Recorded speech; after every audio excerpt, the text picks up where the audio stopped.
Yeah, it's definitely changed the storyline a little bit. But let's face it, we have the best talent in the world now with the pro players there. I was fortunate enough to play in the Olympics in '94, where it was still amateurs, and it had a different feel, But now with all the best players in the NHL joining their countries, we're going to miss.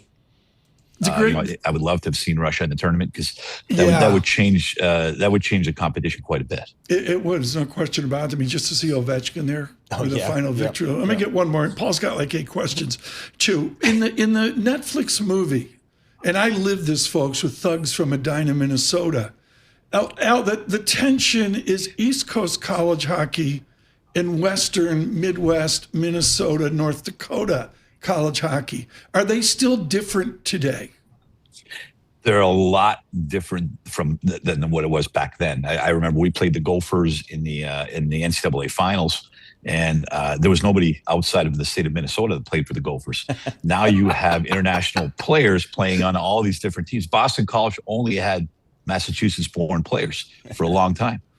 Now you have players from all over the world playing for different programs. It's changed a lot, but college hockey's gotten so much better. When I watch the replays of the old days, I'm like, wow, it's a much different game, much faster. Much Paul, we're watching the game, and Mrs. Keene turns to me and goes, "Why are they skating so slow?" Exactly. Al, as we skates were heavier back then. Al, as we gear up for the hockey, men's and women's in the Olympics, who are the favorites out there? Because again, it is a global game now, that's for sure. It is. I think we're going to have the usual Canada-U.S. battle for 1 and 2. Sweden's probably expected to be in there also. But then there's going to be some countries who could be a surprise, like the Swiss, who did really well at the World Championships a couple of years ago. The Germans have Philipp Grubauer, who happens to be a client, but is having a great year. Goaltending is huge in these tournaments. If you have a hot goalie, you can steal a game, and that can change the outcome of the whole tournament. So how do we think about this here? How big is it for these professional players to play in the Olympics around the world? It's huge. I mean, they all vie for the Stanley Cup, but this is different. This is, your flag on your chest. You're playing for your country. Everybody's watching back home. It's a different kind of pride, and I think everybody buys into it. 1,000%.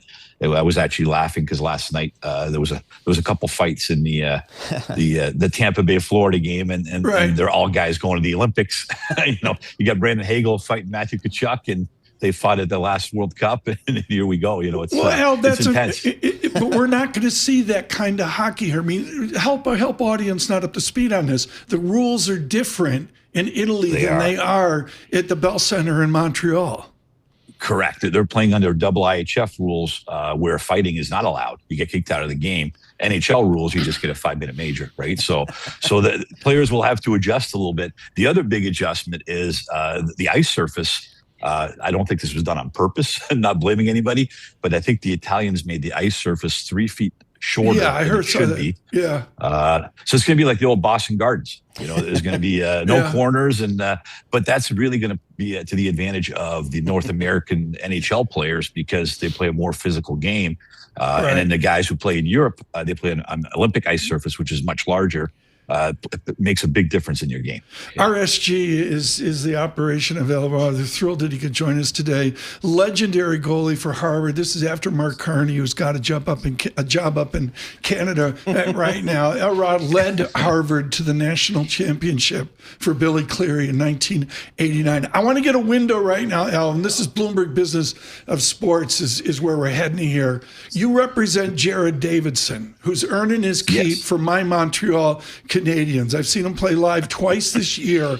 I want you to explain, if you were talking to Gary Bettman now about making the game better, what would be your number one advice to Mr. Bettman to make it, a better pay package for Jared Davidson, a better pay package for the players?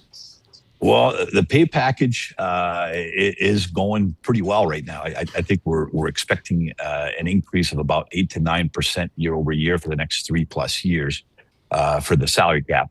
I'd love to go back to the old days where it was 57% for the players and 43% for the owners, but most owners would probably turn their TV off right now.